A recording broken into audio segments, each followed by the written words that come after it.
Dalam hal bidang kardiovaskular pada populasi anak tentunya ada beberapa kondisi yang menjadi perhatian ya. Jadi nanti kita akan membahas tentang tamponade jantung, kemudian gagal jantung, terus kemudian cyanotic spell ya atau hypoxic spell yang bisa dijumpai pada pasien-pasien tetralogi Ovalo, kemudian SVT ya, supraventricular tachycardia. Ini kita mulai dengan yang disebut dengan tamponade jantung ya. Jadi yang disebut dengan tamponade jantung itu adalah sebetulnya merupakan suatu kondisi efusi perikard masif ya yang mengganggu sirkulasi sampai terjadi gangguan sirkulasi ya. Kita ketahui bahwasanya jantung itu dilapisi oleh selaput ya, perikard ya, di mana di antara selaput perikard dan otot jantung itu terdapat rongga ya, rongga perikard. Normalnya harusnya memang ada cairan di situ normalnya. Tapi kalau jumlahnya berlebih banyak ya kita sebutnya dengan efusi perikard. Akan tetapi jika kondisinya sampai mengganggu sirkulasi ya itu yang disebut dengan tamponade jantung. Jadi pada rongga perikard itu bisa bermacam-macam ya isinya ya. Apakah darah, apakah gumpalan darah, apakah udara, apakah cairan efusi ya, effusion fluid atau pus ya nanah yang berakumulasi pada rongga perikard ya, dan menyebabkan terjadinya gangguan sirkulasi. Nah, itu disebut dengan tamponade jantung. Kita ketahui bahwasanya efusi perikard sendiri ya belum tentu. Jadi gini, kalau efusi perikard belum tentu mengalami tamponade jantung, tapi kalau tamponade jantung sudah pasti ada efusi perikard ya. Jadi kondisi yang berat, jumlah cairan yang banyak sehingga menyebabkan terjadi gangguan pada jantung, fungsi jantung terutama pada fungsi filling ya. Pada saat fungsi diastolik sehingga menyebabkan terjadi keadaan yang disebut dengan tamponade jantung. Jadi yang menjadi masalah pada pasien-pasien tamponade jantung itu adalah terjadinya gangguan fungsi filling, pengisian ya. Kalau dia mau memompa jantung, ya memompa darah dari jantung ke seluruh tubuh itu disebut dengan fase sistolik ya. Itu tidak, pada pasien-pasien dengan tamponade jantung itu tidak terganggu. Akan tetapi pada tamponade jantung yang terjadi adalah gangguan pada fase filling. Pada saat fase diastolik darah ya mengalami filling ke dalam jantung, dia mau melakukan diastolik atau peregangan tidak bisa maksimal oleh karena tertahan adanya cairan pada rongga perikard. Tentunya kondisi ini menyebabkan terjadinya gangguan hemodinamik ya, akan dijumpai klinis yang khas pada tamponade jantung yang disebut dengan biasanya kita menggunakan kriteria SBAG itu ya, kriteria SBAG. Jadi kriteria SBAG itu biasanya akan dijumpai hipotensi, tensi yang rendah, kemudian akan dijumpai suara jantung yang menjauh atau disebut dengan muffled heart sound ya. Dan kemudian akan dijumpai peninggian tekanan vena jugularis biasanya oleh karena adanya bendungan pada jantung kanan. Kondisi ini merupakan suatu kondisi yang mengancam nyawa. Begitu kita tahu ini ada suatu tamponade jantung, kita harus segera melakukan tindakan intervensi pada pasien-pasien ini. Oleh karena jika tidak akan dilama-lamakan, maka pasien akan mengalami gagal jantung, mengalami low cardio output yang disebut dengan penurunan curah jantung, ya, sindroma penurunan curah jantung. Etiologinya apa? Etiologinya paling sering itu adalah malignansi, ya, keganasan. Jadi paling sering penyebab dari efusi perikard itu adalah keganasan. Kemudian kondisi uremia pada pasien-pasien gangguan ginjal, kemudian pada pasien-pasien perikarditis, dan kemudian infeksi. Ya. Infeksi yang paling sering itu adalah TBC. Ya. Infeksi yang paling sering menyebabkan terjadinya penumpukan efusi, penumpukan cairan pada rongga perikard itu paling sering TBC. Oleh karena itu jika dijumpai adanya suatu efusi perikard, kita harus menjajaki ke arah infeksi TB. Gejalanya seperti apa? Ya tentunya semakin banyak cairan yang berkumpul atau berakumulasi pada rongga perikard, maka gejalanya akan semakin berat. Pada kondisi-kondisi yang terjadinya adanya penumpukan ringan ya, minimal pericardial effusion atau moderate pericardial effusion, biasanya tidak mengalami gangguan pada pasien-pasien tersebut ya. Kalaupun ada pun ringan sekali. Tapi pada kondisi tamponade tentunya sirkulasi akan terganggu ya. Keluhannya yang paling sering apa? Sesak nafas biasanya, dyspnea ya. Kemudian pasiennya gampang lelah jika beraktivitas ya. Kemudian nyeri dada ya, karena biasanya menyebabkan perikarditis ini menyebabkan nyeri dada. Muffled heart sound ya. Jadi kalau kalian dengarkan suara jantung pasien yang mengalami tamponade jantung, kalau kalian dengarkan dibandingkan dengan suara kalian dengan pemeriksaan stetoskop, tentunya pada pasien-pasien tamponade itu akan terdengar jauh suaranya. Oleh karena rambatan suara itu harus melewati cairan yang banyak sehingga suaranya terdengar jauh sekali. Bandinginnya biasanya dengerin dengan suara jantung kita. Kita dengerin suara jantung kita, suaranya kuat ya, oleh karena tidak ada hambatan cairan yang bermakna pada pasien-pasien normal. Kemudian terdengar adanya gesekan pada efusi perikard ya, takikardia pasti oleh karena pasien yang mengalami cardiac output-nya yang menurun. Takikardi merupakan bagian dari suatu kompensasi jantung untuk meningkatkan cardiac output. Kemudian takipnu ya, sesak nafas, nafas yang cepat, dan kemudian pasien akan mengalami peripheral vasoconstriction. Ya, itu juga merupakan bagian dari kompensasi akibat penurunan curah jantung. Maka pembuluh darah perifer akan mengalami vasokonstriksi untuk memastikan bahwasanya organ-organ penting seperti otak, ginjal itu akan mendapatkan suplai oksigen yang cukup. Apa yang kalau kalian curigai suatu tamponade jantung, ya kalian periksakan foto ronsen yang paling pertama. Dari foto ronsen akan terlihat kardiomegali pastinya ya, akan terlihat ukuran jantung yang membesar, kardiomegali. Kalian akan ukur CTR ratio ya. Ukur CTR rasionya pada anak yang lebih besar biasanya lebih dari 0,6, pada anak yang lebih kecil biasanya lebih dari 0,5, pada neonati biasanya lebih dari 0,6 CTR rasionya. Kemudian pada beberapa kasus biasanya akan terlihat batas yang jelas antara batas luar dari pleura visceralis dengan pleura parietalisnya ya, dari perikard visceralis sama pleura pula. Perikard visceralis sama parietalisnya ya. Jadi ada batas yang jelas pada beberapa kondisi. Ya. Biasanya akan terlihat gambaran seperti botol leher ya. Bottleneck nih ya, pada pasien-pasien dengan efusi perikard yang masif ya, terutama pada kondisi-kondisi tamponade. Kemudian yang menjadi dedikalian adalah jika dijumpai adanya efusi perikard yang banyak, selain efusi perikard tentunya ada beberapa diagnosa banding ya yang menyebabkan terjadinya ukuran jantung yang terlihat sangat besar ya, seperti pada kondisi-kondisi yang disebut dengan Epstein anomaly biasanya. Kemudian dari foto ronsen, selain dijumpai adanya kardiomegali, kalian lakukan pemeriksaan EKG. Rasanya foto ronsen dan EKG merupakan pemeriksaan yang rutin, mudah dan murah dan gampang dijumpai di sarana kesehatan. Kalian lakukan pemeriksaan EKG, kalian evaluasi 12 lead-nya, lihat akan dijumpai gambaran low voltage QRS ya. Jadi akan dijumpai gelombang R ya atau gelombang S yang lebih kecil dari 5 mm ya, pada semua lead. Nah, lihat tuh EKG-nya. Jadi kalau pada gambar EKG ini kita jumpa gambaran seperti ini, kalian curiga suatu efusi perikard masif atau tamponade ya, efusi perikard yang tamponade.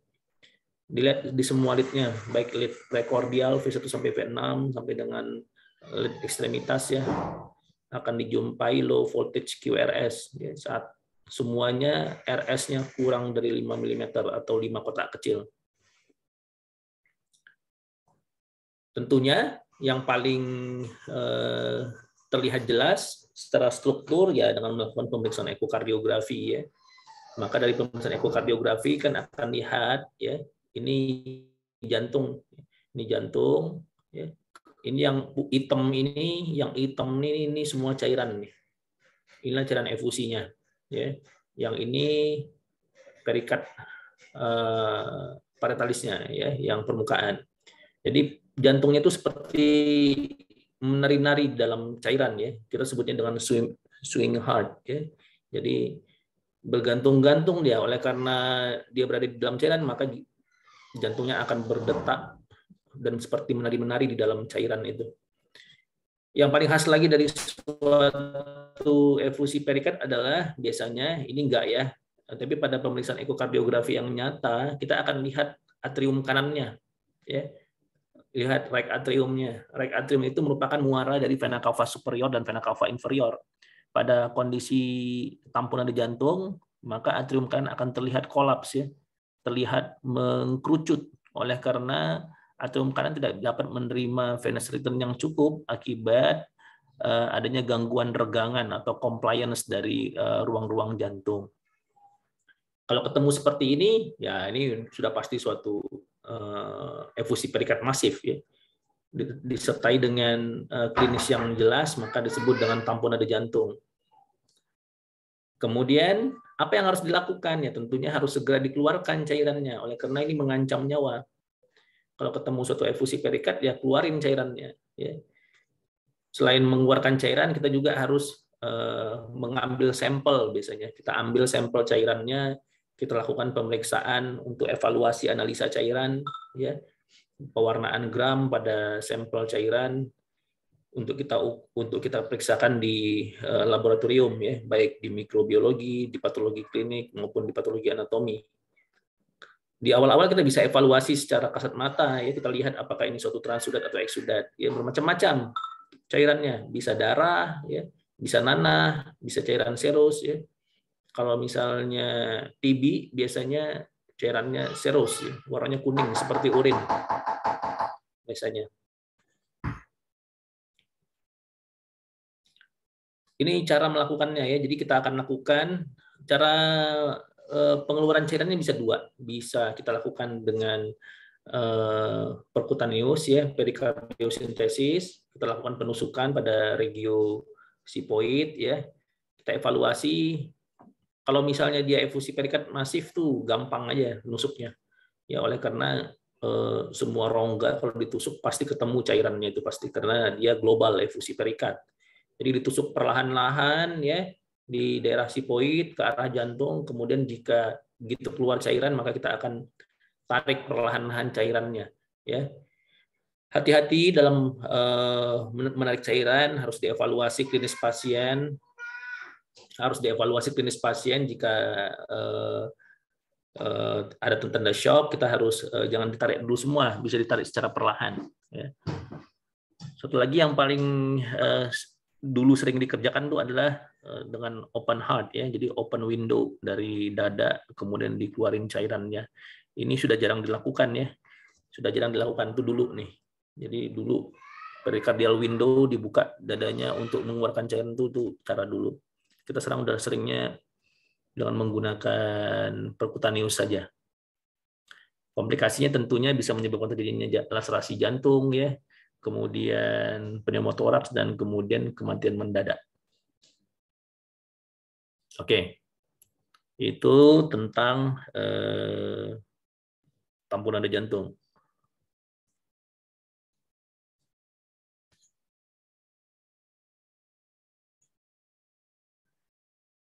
Kemudian kita ngomongin gagal jantung, ya. Gagal jantung atau disebut dengan congestive heart failure pada pasien-pasien populasi anak paling sering. Jadi congestive heart failure itu adalah merupakan suatu sindroma klinis, ya. Jadi saya rasa kalian semua sudah pernah mendengar istilah gagal jantung, ya. Jadi gagal jantung itu adalah merupakan suatu sindroma klinis. Jadi sindrom klinik, ya, di mana ketidakmampuan jantung dalam memompa darah dari jantung ke seluruh tubuh, ya, sesuai dengan kebutuhannya, dan kemudian memastikan darah yang dari tubuh kembali lagi ke dalam jantung, ya. Kejadian ini bisa kombinasi keduanya atau salah satunya, ya, jadi gangguan sistolik atau gangguan distolik atau gangguan sistolik dan diastolik, ya.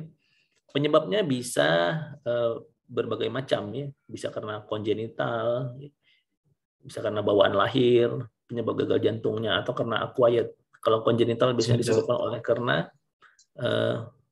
halo, jelas? Izin dok, slide-nya belum diganti dok. Belum diganti. Ini nggak kelihatan.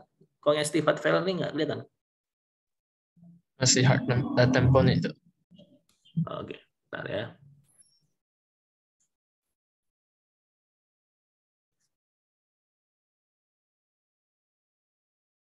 Ini udah lihat.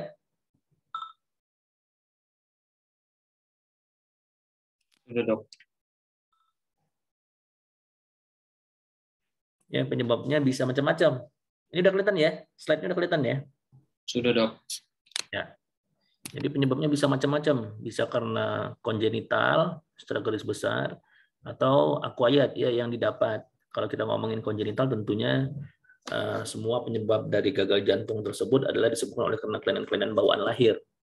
Ya. Terjadinya biasanya paling sering disebabkan oleh karena penyakit jantung bawaan paling sering pada penyebab gagal jantung ya pada anak ya. Bisa terjadi oleh karena adanya volume overload ya atau oleh karena adanya pressure overload. Volume overload itu biasanya terjadi pada pasien-pasien gagal jantung yang disebabkan oleh karena penyakit jantung bawaan yang acyanotic ya dengan mekanisme L to R shunt dari kiri ke kanan ya. Seperti pada pasien-pasien ASD atrial septal defect atau VSD ventricular septal defect atau PDA pattern ductus arteriosus.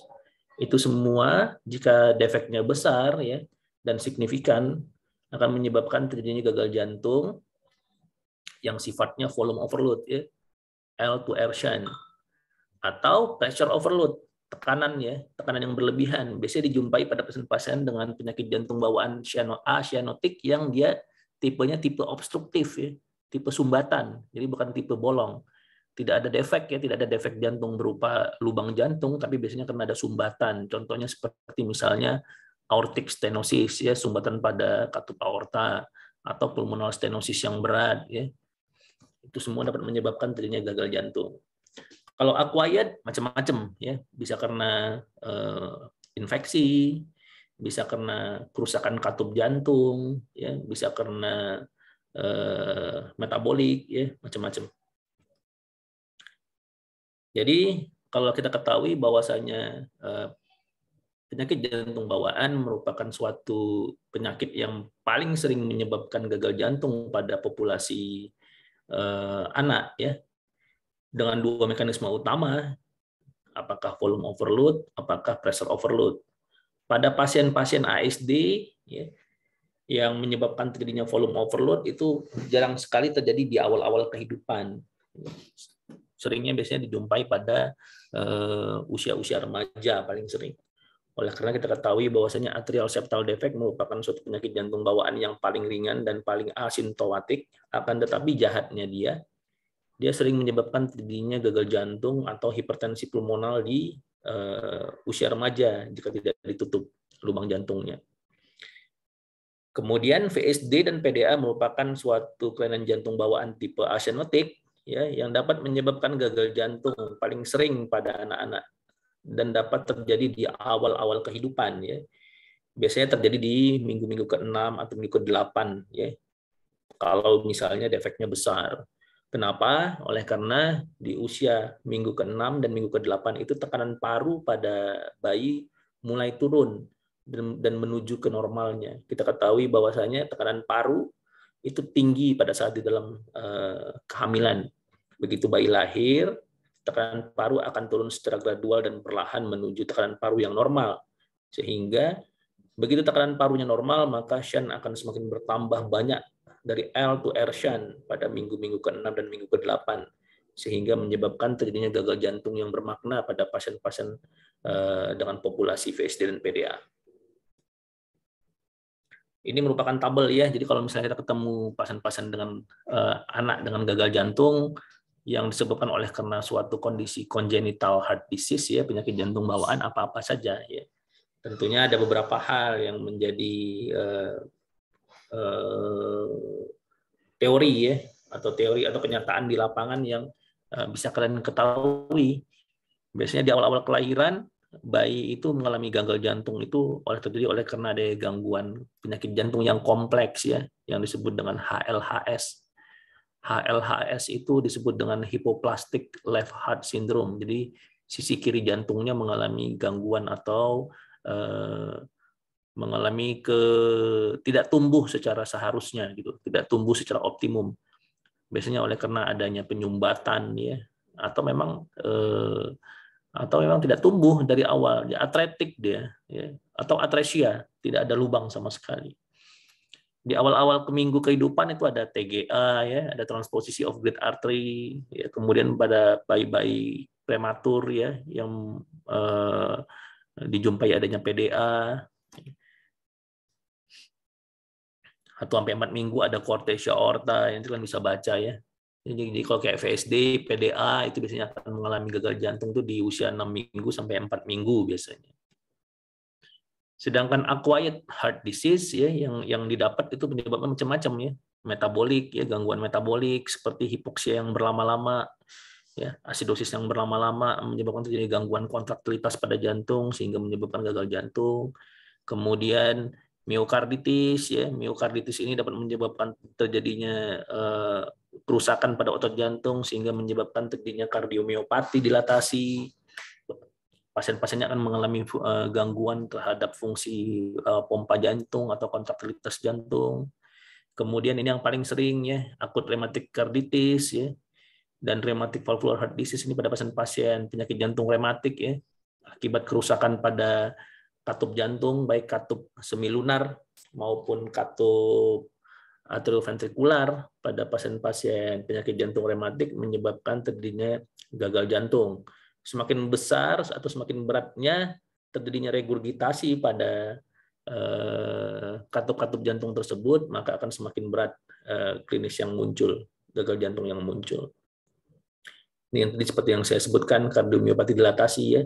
Jadi ini kardiomiopati dilatasi adalah kondisi di mana terjadinya gangguan penurunan fungsi kontraksi jantung. Jadi pasiennya akan mengalami penurunan stroke volume. Jadi jika stroke volumenya turun, tentunya cardiac output-nya akan turun juga. Ya. Maka akan mengalami gagal jantung. Jadi yang perlu kalian ingat adalah gagal jantung itu etiologinya banyak ya. Jadi bisa karena prosesnya preload ya, atau afterload ya. Preload itu biasanya oleh karena volume overload ya, pada pasien-pasien VSD, ASD, PDA yang menyebabkan shunt yang berlebih, L2R shunt. Kemudian kalau dia prosesnya afterload itu biasanya pada pasien-pasien gagal jantung yang disebabkan oleh karena adanya obstruktif ya, menyebabkan terjadinya pressure overload pada pasien-pasien populasi anak. Kemudian ada yang disebut dengan gagal jantung yang disebabkan oleh karena kontraktilitasnya baik atau tidak ya, ada yang menurun, ada yang normal. Kalau kayak pasien-pasien VSD itu tuh kontraktilitasnya kan bagus ya, normal ya, tidak mengalami penurunan fungsi kontraksi jantung. Tapi pada pasien-pasien kardiomiopati dilatasi terjadi penurunan fungsi kontraksi sehingga menyebabkan terjadinya penurunan stroke volume atau cardiac output. Kemudian ini doxorubicin kardiomiopati ya, ini gagal jantung yang disebabkan oleh karena pemberian obat-obatan kemoterapi. Jadi pasien-pasien yang seperti ALL, pasien-pasien leukemia yang mendapatkan obat-obatan kemoterapi ya, seperti doxorubicin pada dosis tertentu ya. Biasanya pada dosis 250 mg per meter square itu pasien harus dievaluasi, harus diekokardiografi oleh karena obat-obatan seperti doxorubicin ini berpotensi menyebabkan terjadinya penurunan kontraksi jantung. Makanya pasien-pasien kemo ya biasanya akan dilakukan ekokardiografi secara berkala untuk mengevaluasi kontraksi jantungnya. Jika memang turun fungsinya, kita harus mengevaluasi dosis yang diberikan. Kondisi-kondisi lain yang dapat menyebabkan terjadinya gagal jantung seperti SVT ya. SVT ini juga dapat menyebabkan terjadinya gagal jantung ya. Kita ketahui bahwasanya cardiac output itu adalah stroke volume dikali heart rate ya. Jadi stroke volumenya bagus tapi heart rate-nya terlalu cepat. Itu yang terjadi sehingga menyebabkan terjadinya penurunan cardiac output ya. Jadi pada SVT ini yang bermasalah adalah heart rate-nya yang terlalu cepat. Stroke volumenya oke ya. Jadi volume sekuncupnya normal. Tapi heart rate terlalu cepat, akibatnya ujung-ujungnya cardiac output-nya akan menurun. Ya. Kemudian complete heart block, ya, ini total AV block. Kemudian anemia berat. Jadi anemia berat juga dapat menyebabkan terjadinya gagal jantung. Ya. Misalnya pada pasien-pasien talasemia nih paling sering, pasien-pasien talasemia yang tidak rutin kontrol, tidak rutin mendapatkan pengobatan pengikat besi, dapat menyebabkan terjadinya gagal jantung ya. Ini tipenya tipe high output namanya. Jadi kalau anemia ini gagal jantungnya tipenya tipe high output. Kalau anemia ini tipe high output. Tapi kalau di kardiomiopati dilatasi itu tipe low output ya. Jadi low output, outputnya turun. Kalau anemia ini dia high output ya. Kemudian hipertensi ya, kemudian gangguan paru ya yang kronik pada bayi, bronchopulmonary dysplasia. Dari pemeriksaan fisik apa yang akan dijumpai ya, tentunya tanda klinis dari gagal jantung itu selain dari pemeriksaan anamnesis, tentunya pemeriksaan fisik juga membantu kita dalam menegakkan suatu gagal jantung. Biasanya dari anamnesis itu biasanya akan dijumpai keluhan, mudah lelah, ya, kemudian pembatasan aktivitas, kemudian sesak nafas, dijumpai adanya udem, ya, bengkak pada kaki atau perut. Pada pemeriksaan fisik akan dijumpai tanda-tanda gagal jantung seperti takikardia, ya, dijumpai adanya irama Gallup. Ya, irama Gallup ini irama S3 dan S4 ya. Kemudian adanya kelemahan pada pulsasi, kardiomegali ya, kardiomegali ini merupakan tanda-tanda gagal jantung ya yang paling mudah. Sebetulnya tanda-tanda gagal jantung yang paling awal itu adalah takikardia.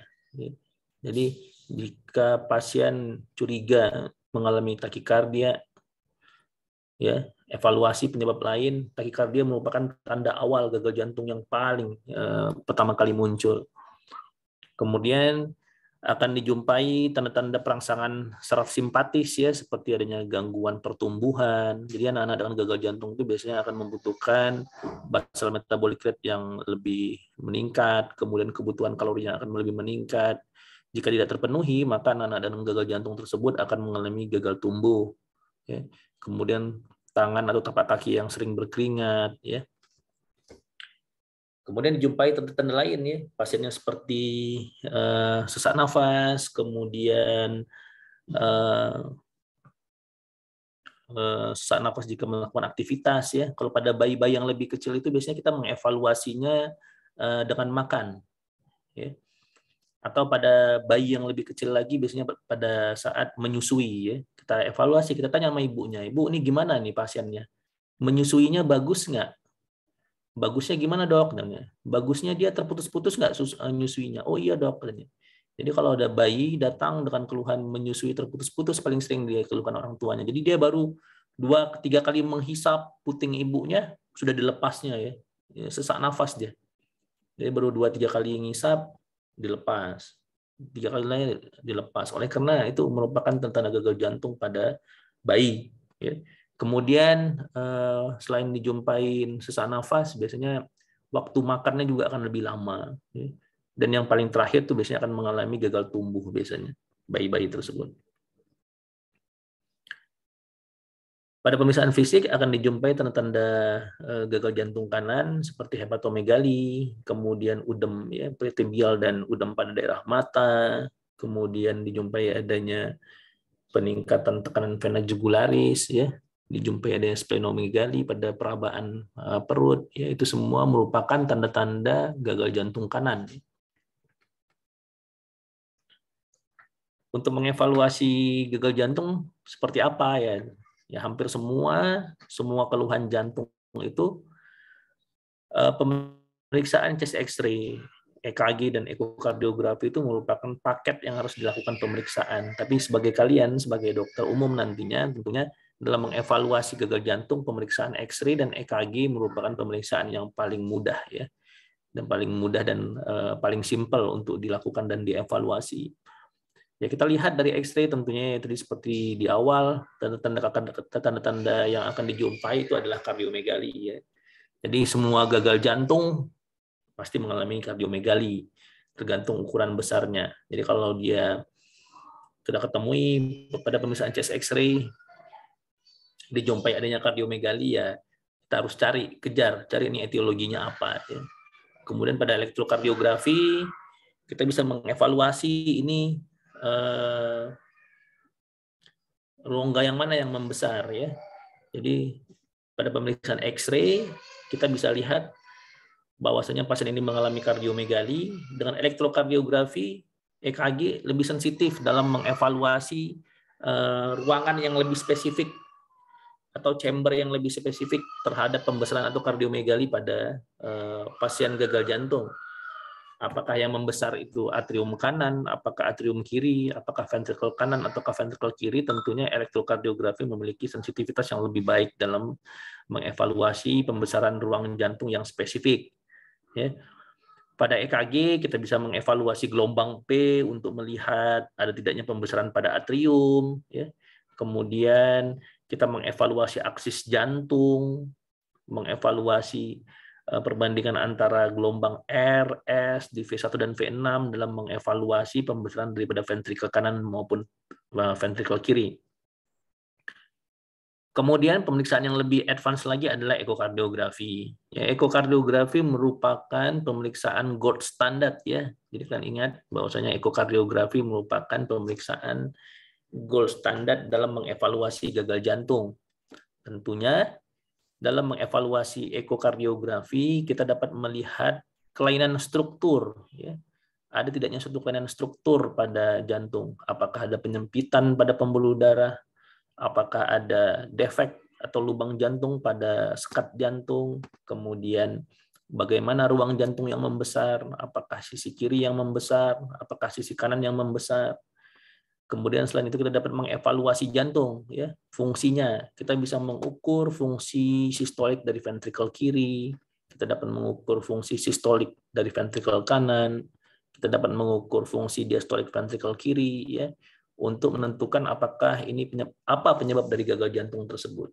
Seperti tadi saya bilang, penyebabnya bisa prosesnya acquired, ya bisa akan didapat seperti pada pasien-pasien dengan dilated kardiomyopati atau karena penyebabnya oleh karena kongenital ya, penyakit jantung bawaan ya. Manajemennya seperti apa? Ya tentunya manajemen dari penyakit jantung dari CHF ini adalah kita harus mengeliminasi, harus mencari tahu apa ini penyebab dari gagal jantungnya ya. Apa sih penyebab gagal jantungnya? Kalau misalnya penyebab gagal jantungnya oleh karena penyakit jantung bawaan, ya kita harus koreksi penyakit jantung bawaannya.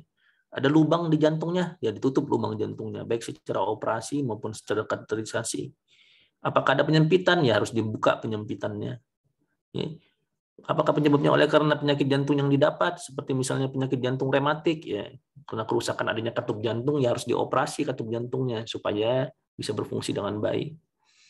Apakah terjadi oleh karena anemia? Ya kita harus koreksi anemianya. Jadi anemianya harus dikoreksi supaya gagal jantungnya hilang. Apakah karena asidosis metabolik? Ya harus dikoreksi asidosis metaboliknya. Jadi pada intinya adalah harus dieliminasi penyebab dari gagal jantung tersebut. Ya, selain itu kita juga harus memberikan obat-obat tambahan. Ya. Jadi secara garis besar obat-obatan pada pasien-pasien gagal jantung itu dibagi atas 3 ya. Jadi obat-obatan yang menurunkan preload, ya, kemudian menurunkan afterload, dan meningkatkan kontraktilitas. Ya. Apakah semuanya perlu diberikan pada semua pasien gagal jantung? Oh, belum tentu. Ya. Jadi kita harus tahu dulu etiologinya apa. Yang mana nih yang paling berperan? Tidak semua pasien-pasien gagal jantung seperti lagu wajib. Oh, pasien gagal jantung tentunya harus mendapatkan furosemide, captopril, digoxin gitu misalnya. Tidak. Makanya kita harus tahu nih etiologinya apa gitu. Ya, kalau misalnya etiologinya karena anemia, ya perbaiki anemianya, ya. Diperbaiki anemianya, hilang gagal jantungnya. Tapi kalau misalnya karena penyakit jantung bawaan seperti VSD misalnya, selama sebelum menunggu untuk dilakukan penutupan lubang jantung, ya kita harus berikan golongan untuk menurunkan preload ya. Kita ketahui bahwasanya prosesnya adalah volume overload sehingga preloadnya harus diturunkan. Kemudian kita juga dapat memberikan agent-agent afterload ya seperti captopril, ACE inhibitor tuh ya, lisinopril, ramipril dan kawan-kawannya. Pemberian oksigen dapat diberikan ya, nggak perlu tinggi-tinggi, Oleh karena kita ketahui bahwasanya sesak nafas pada pasien-pasien jantung bukan karena problem paru pada umumnya, meskipun paru dapat terlibat ya. Kita ketahui pada gagal jantung yang berat dapat menyebabkan terjadinya udem paru. Tapi pemberian oksigen pada pasien-pasien jantung tidak perlu tinggi-tinggi. Kemudian jika pasien terlihat rewel, kita dapat berikan morfin sulfat ya. Pada anak yang lebih besar, jika dijumpai adanya klinis bengkak ya pada pasien tersebut, kita dapat melakukan restriksi terhadap garam. Pada intinya adalah pasien-pasien gagal jantung yang mendapatkan terapi diuretik ya, baik itu preload, afterload yang optimal pada pasien-pasien tersebut tidak perlu dilakukan restriksi cairan. Ya. Jadi berbeda pada orang dewasa. Gagal jantung pada anak itu jika telah mendapatkan obat-obatan gagal jantung, terutama golongan preload ya, yang tujuannya untuk menurunkan volume yang berlebihan, volume overload, tidak perlu dilakukan restriksi cairan. Kemudian cari faktor-faktor pemberatnya ya, seperti fever, demam. Kalau demam ya beri obat demam, anemia perbaiki. Jika terjadi infeksi ya infeksinya harus diatasi. Ya. Itu semua kondisi-kondisi yang dapat menyebabkan terjadinya semakin beratnya gagal jantung pada anak. Pemberian terapinya tadi seperti tadi saya bilang ada 3 agen utama inotropik ya, itu digoxin, dopamin, dobutamin. Ini merupakan agen-agen inotropik. Inotropik itu dia meningkatkan stroke volume ya, jadi meningkatkan volume sekuncup ya. Jika dijumpai adanya pasien-pasien kita lihat dijumpai penurunan kontraktilitas jantung yang menurun ya, dibuktikan dengan penurunan dari ejection fraction pada ekokardiografi, kita bisa berikan digoxin, dopamin atau dobutamin. Kemudian kita berikan preload ya, furosemide, spironolactone. 2 ini merupakan suatu diuretik yang kuat untuk menurunkan volume overload. Kemudian kita berikan golongan-golongan afterload untuk menurunkan afterload ya. Jadi tujuannya adalah menurunkan tekanan post efferent ginjal ya, untuk menurunkan beban jantung. Itu biasanya dijumpai golongan-golongan ACE inhibitor seperti captopril, lisinopril, ramipril dan kawan-kawannya. Ya. Kemudian digoxin ini juga harus dievaluasi ya. Kalau misalnya kalian mau memberikan digoxin, tentunya digoxin ini harus dievaluasi. Oleh karena pemberian digoxin yang pertama harus dipastikan HB-nya mesti cukup. Pada kondisi anemia jangan diberikan digoxin. Kemudian pada kondisi-kondisi khusus seperti hipertropik kardiomiopati, kemudian complete heart block ya, total AV block, pada kardiak tamponade itu tidak boleh diberikan digoxin.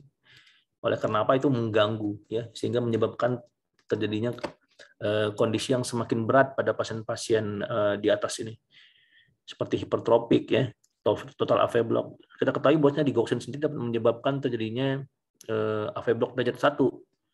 Ya, digoxin ini merupakan obat-obatan dengan margin of safety-nya yang sempit ya. Jadi hati-hati dalam memberikan digoxin. Kalau nggak yakin, kalau kalian tidak yakin atau tidak memiliki alasan dalam memberikan digoxin dalam tata laksana gagal jantung, sebaiknya untuk di awal-awal berikan saja agen-agen untuk menurunkan preload dan menurunkan afterload ya. Kalian harus memiliki alasan dalam memberikan digoxin. Apakah memang ada bukti bahwasanya pasien ini mengalami penurunan stroke volume? Ya, berikan digoxin. Atau digoxin ini memiliki efek inotropik positif dan kronotropik negatif. Jadi dia memiliki efek dalam meningkatkan stroke volume, itu inotropik positif namanya. Ada juga efek yang dapat dan menurunkan heart rate. Ya, itu disebut dengan kronotropik. Jadi bermain di irama jantung. Dan dia memiliki efek kronotropik negatif. Jadi pada pasien-pasien gagal jantung yang berat biasanya akan dijumpai takikardi yang hebat. Maka diberikan digoxin dalam tujuan untuk menurunkan heart rate-nya ya. Ini obat-obatan ya, obat-obatan yang sering diberikan pada pasien-pasien gagal jantung beserta dosisnya. Nanti bisa baca. Oke. Ini waktunya 1 jam tapi banyak sekali yang harus diberikan.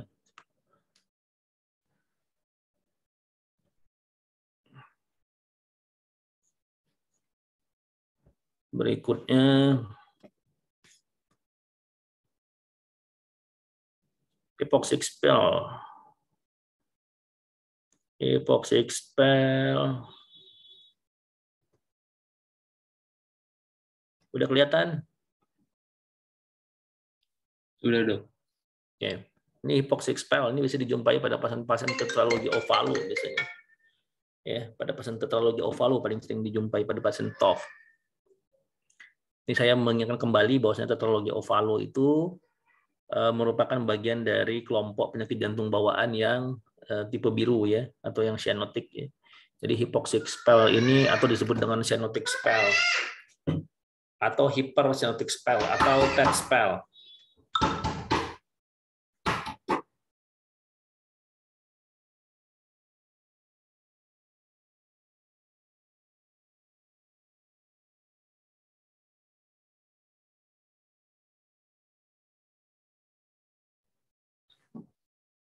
Kondisi ini merupakan kondisi yang mengancam nyawa ya pada pasien-pasien tetralogi ovalu atau pasien-pasien cyanotic CHD. Oleh karena dapat menyebabkan terjadinya kerusakan pada sistem saraf pusat ya, dan dapat menyebabkan terjadinya kematian yang mendadak.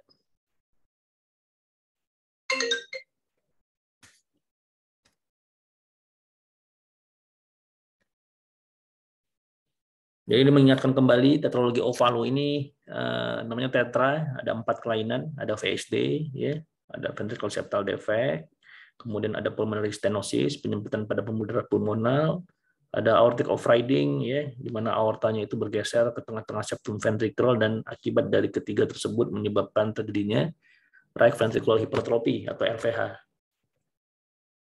Jadi hypoxic spell ini biasanya terjadi di peaknya itu di usia antara 2 sampai dengan 4 bulan ya. Karakteristiknya seperti apa ya? Biasanya kalau misalnya terjadinya cyanotic spell itu makanya pasien akan mengalami nafas yang cepat ya. Kemudian terjadi diawali biasanya dengan menangis yang panjang dulu biasanya. Jadi pasiennya itu nangis. Jadi nangis ini merupakan pemicu terjadinya spell pada pasien-pasien tetralogi ovalu ya. Kemudian setelah dia mengalami spell dari pasien yang biru, maka pasiennya akan terlihat lebih biru lagi. Biasanya orang tua yang melihat pasien dengan cyanotic spell ini tahu bahwasanya anaknya memang biru, ya. Tapi pada saat terjadi spell maka akan lebih biru dibandingkan kondisi sebelumnya. Kemudian suara bising jantung, ya, bising jantung itu terdengar pada pasien TOF, ya, bising sistolik biasanya.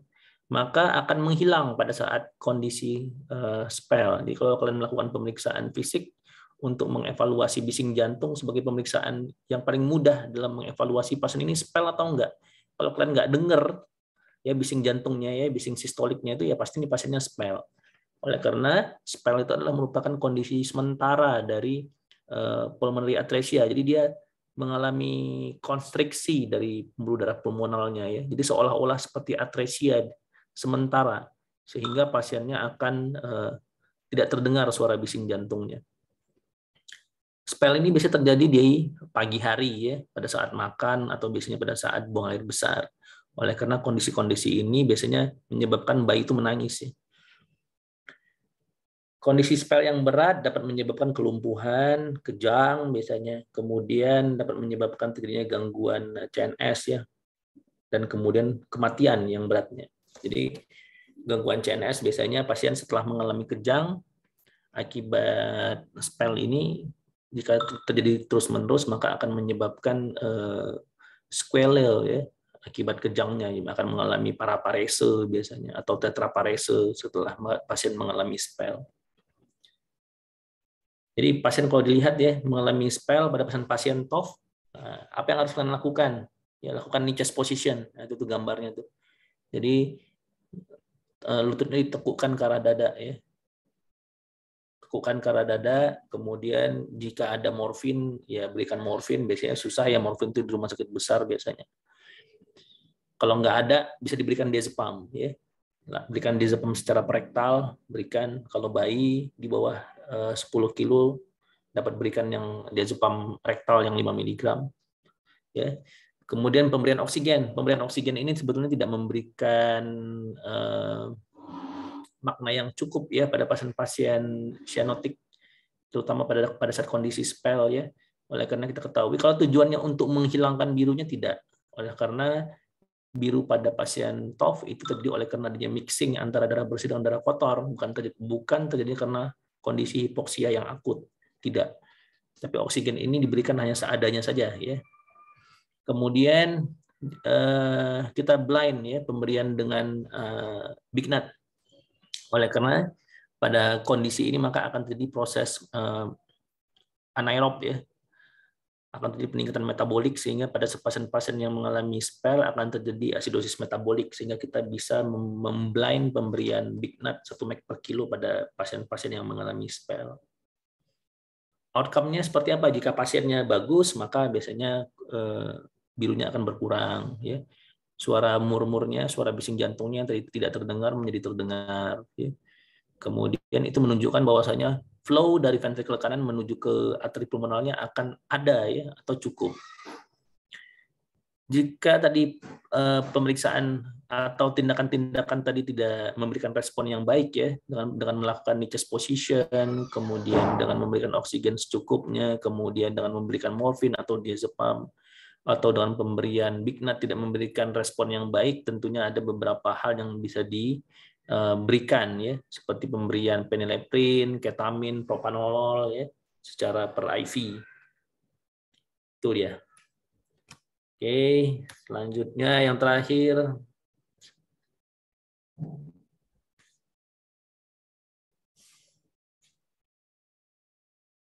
Ini SVT. Udah nampak ya?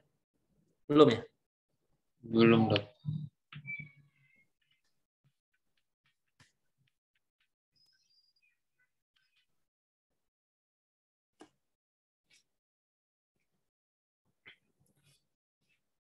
Oke, ini SVT.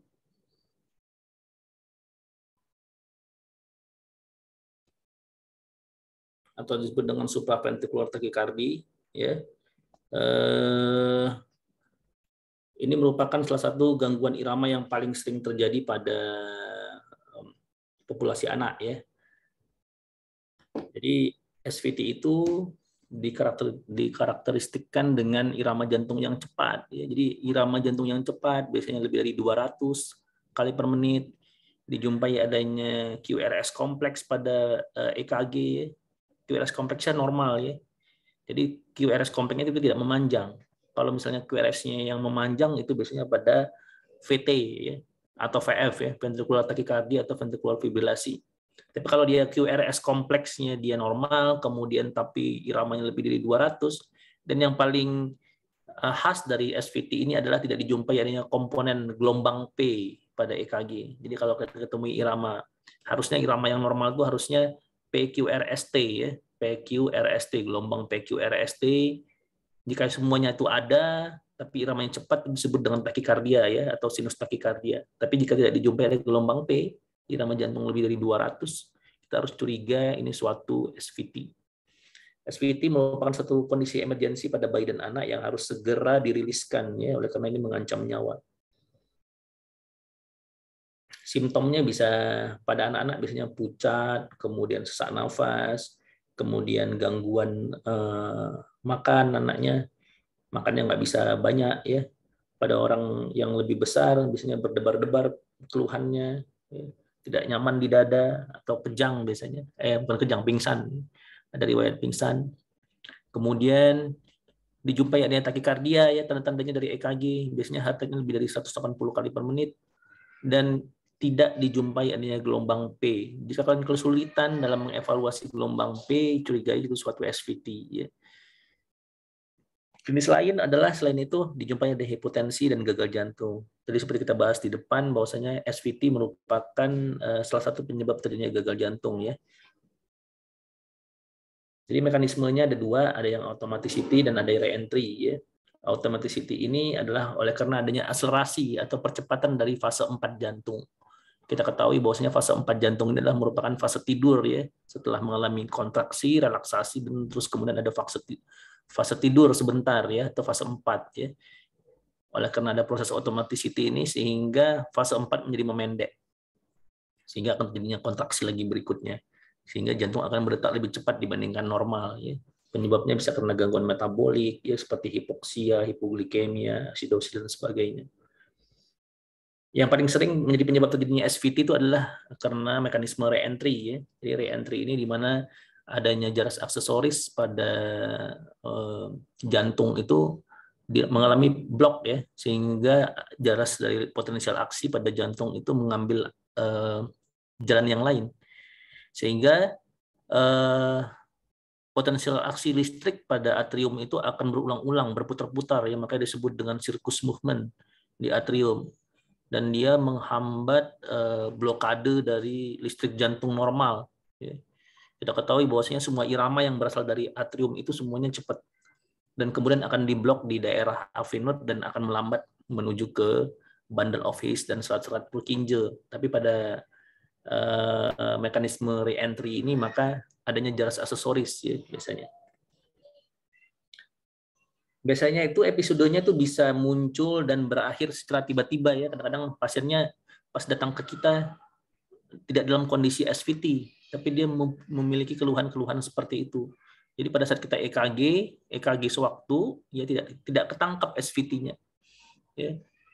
Kalau seperti itu, kalau klinisnya jelas, berulang-ulang, dan pasien terus merasa itu suatu kondisi yang tidak nyaman, kita biasanya akan melakukan EKG Holter namanya. Ya, jadi kita lakukan pemeriksaan EKG. Jadi pasiennya itu mesti dirawat inap, kemudian dilakukan pemasangan perekaman EKG 24 jam. Kita lihat, kita evaluasi. Biasanya ketangkap itu biasanya SVT-nya. Kemudian pada kondisi lain, ya, seperti WPW syndrome. Ini WPW syndrome ini Parkinson-White ini biasanya disebabkan oleh karena adanya penyakit jantung bawaan seperti Epstein, ya. Jadi bisa dijumpai pada kondisi Epstein anomali, ya, maka akan dijumpai Parkinson-White syndrome, ya, bisa ditandai dengan adanya gelombang delta pada EKG. Kemudian kelainan struktural, ya, ini seperti saya bilang ada Epstein, ya, ada tricuspid atresia. Jadi kelainan jantung, jika dijumpai adanya SVT pada populasi anak, kita harus mengevaluasi secara ekokardiografi untuk menyingkirkan tidaknya suatu kelainan struktural pada jantungnya. Oleh karena jika memang ada kelainan struktural, maka SVT itu akan berulang jika tidak dikoreksi kelainan jantungnya. Nah, ini gambaran EKG-nya, ya. Jadi dari kita lihat gambaran EKG-nya ada gelombang QRS, P, kita nggak bisa evaluasi yang mana P-nya nih. Ya, kalau ketemu seperti ini SVT. Treatmentnya kita biasanya berikan adenosin, cuman adenosin ini susah, ya. Sejauh ini saya selama ini nggak pernah pakai adenosin nih. Saya pertama dapat adenosin cuman seumur-umur baru 2 kali mungkin. Susah, nggak tahu entah kenapa nih adenosin ini susah jumpainya. Ya, jika tidak ada, kita biasanya dapat berikan amiodaron biasanya. Yang lain, jika memang tidak ada adenosin, kita bisa berikan golongan yang lain, ya. Jika pasiennya tidak stabil, kita bisa lakukan synchronized cardioversi, ya, dengan melakukan kejut jantung, ya, dengan dosis 0,5 sampai dengan 1 joule per kilogram berat badan. Kemudian kita bisa aplikasikan pemberian es pada wajah, atau kita lakukan penekanan pada palpebra di atas mata, ya. Itu salah satu cara untuk meningkatkan respon vagal. Ya, ini kita juga melakukan vagal stimulasi dengan melakukan pijat pada arteri karotis, ya, supaya irama jantungnya kembali normal. Pada kondisi amiodaron tentunya pemberian anti aritmia seperti verapamil dan propanolol, ya. Kita ketahui bahwasanya verapamil dan propanolol juga merupakan suatu golongan obat anti aritmia, tapi tidak menjadi pilihan pada SVT, ya. Biasanya kita berikan amiodaron untuk mengontrol dari kondisi SVT tersebut. Nah, ini merupakan mekanismenya, ya. Jadi kalau misalnya pasiennya takikardia, curiga pasiennya unstable, kita lakukan kardioversi. Kalau pasiennya stabil, kita lihat, ya. Kalau kita lihat QRS kompleksnya itu sempit, ya itu SVT, ya. Tapi kalau QRS kompleksnya itu daripada EKG itu lebar-lebar, tuh pasti VT atau VF, ya. Jika SVT, ya lakukanlah vagal manuver, ya. Apakah kasih RS, kemudian pijat pada kelopak mata, atau lakukan pemijatan pada arteri karotis. Jika tidak memberikan efek yang baik, berikan adenosin. Kalau nggak ada adenosin, bisa dikasih amiodaron. Kalau ada verapamil boleh diberikan verapamil ya. Kemudian jika baik, ya ini harus dilakukan determinasi ya. Biasanya akan dilakukan pemeriksaan elektrofisiologi pada dokter jantung bagian elektrofisiologi untuk dilakukan ablasi biasanya. Kalau enggak akan berulang terus ini SVT-nya. Oke. Sekian dari saya. Ada yang mau ditanya? Kalau ada yang mau ditanya, mungkin satu pertanyaan aja. Udah jam 5 soalnya.